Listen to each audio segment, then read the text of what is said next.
Tonight we're reading The Blue Ribbon Day by Katie Couric. Illustrated by Marjorie Priceman. How you feeling there, Wally? Busy day? Dear readers, growing up can be fraught with emotional landmines. With great accomplishments and sometimes even greater disappointments, we'd all like to be good at everything, and we certainly want that for our children.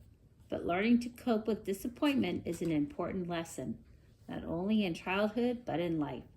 It may take some time and perhaps some tears to find one special gift, but with compassion and encouragement, we can all help a child discover the joy and pride of doing something well. Katie Couric. Ellie McSmelly and Carrie O'Toole raced down the hall of Brookhaven School. They stopped when they saw a big sign on the door that read, "Tryouts for soccer, tomorrow at 4.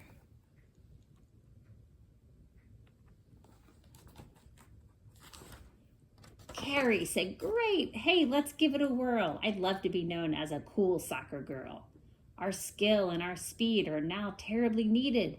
We'll beat them, we'll bust them, we'll be undefeated." Saturday came and the sky was bright blue. Carrie hardly could wait to show what she could do. When the clock struck 1:30, she screamed, "Mom, I'll see ya! I'm heading to tryouts to be the next Mia!"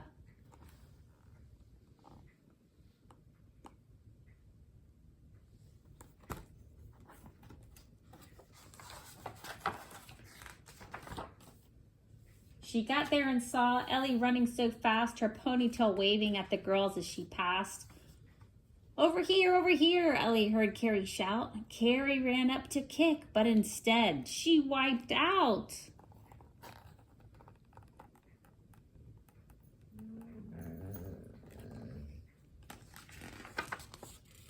She watched Patty Smiley moving downfield, passing to Ellie with grace and with zeal. Ellie dribbled and passed. Wow, she on a roll.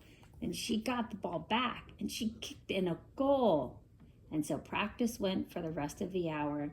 Ellie said, "That was fun, but I sure need a shower." Carrie said, "When it comes to this game, Elle, you rule. I'll see you on Monday." And Ellie said, "Cool."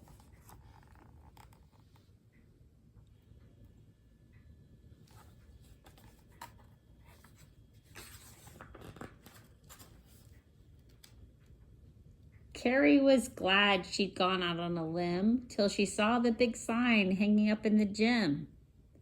"The following girls come to Saturday's game." Carrie looked and she looked, but could not find her name. She watched some of the girls who were jumping for joy. They were hugging and screaming and shouting, "Oh boy!" Ellie said, "Hey there, Carrie, can't wait till we play." But with tears in her eyes, Carrie just walked away.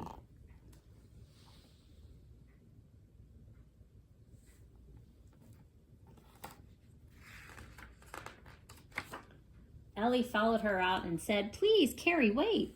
You should be on the team. I think you played great." Carrie said, "Thank you, Ellie. That's really so sweet. But I'm no good at soccer. I've got 2 left feet." When Carrie got home, she was feeling so blue. She cried to her mom and said, "What will I do?" Her mom said, "Don't worry. I know you're sad. But you couldn't feel good if you never felt bad."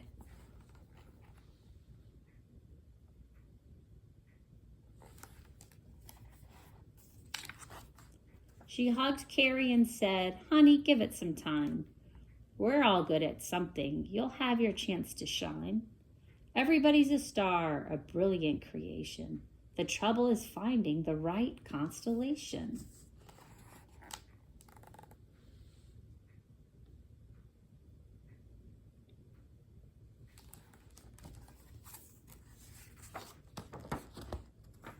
Carrie thought that she'd try to take those words to heart. The next day she was ready to make a new start, and it turned out that she'd picked a very good day. The school science fair was just 1 week away. Her lab partner, Laszlo, said, "Let's have some fun. You've always said 2 heads are better than 1. Carrie took just a minute to think it all through and said, "There is a project I've been wanting to do."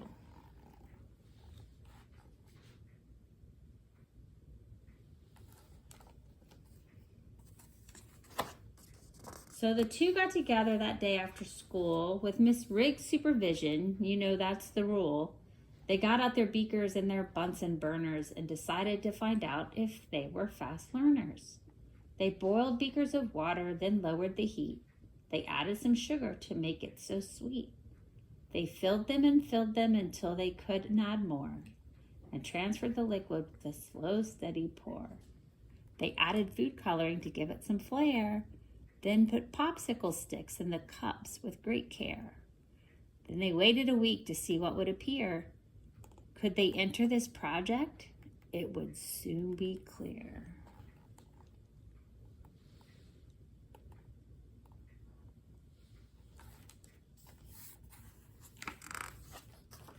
It worked. They made crystals, all colors and sizes, a mobile of crystalline sugar surprises.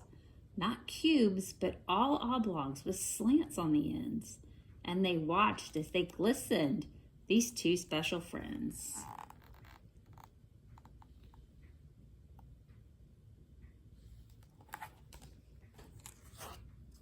They submitted their project, one of 23, and the next day the whole school was invited to see all the budding young scientists and what they could do.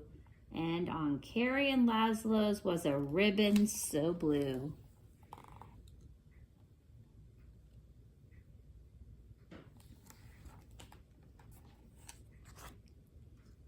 They did it, first place in the school science fair. They screamed and they hugged and they jumped in the air. Ellie ran up and high-fived them and said, "I'm so proud to know 2 budding Einsteins." And they all laughed out loud.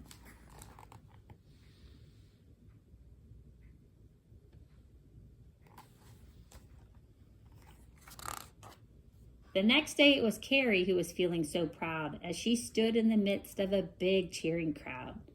And from way down the block you could hear Carrie roar when Elle made a goal, and they won 5-4.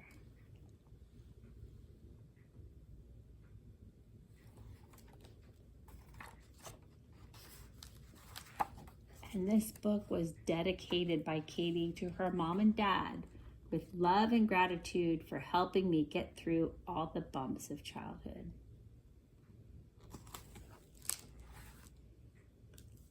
Good night, Wally.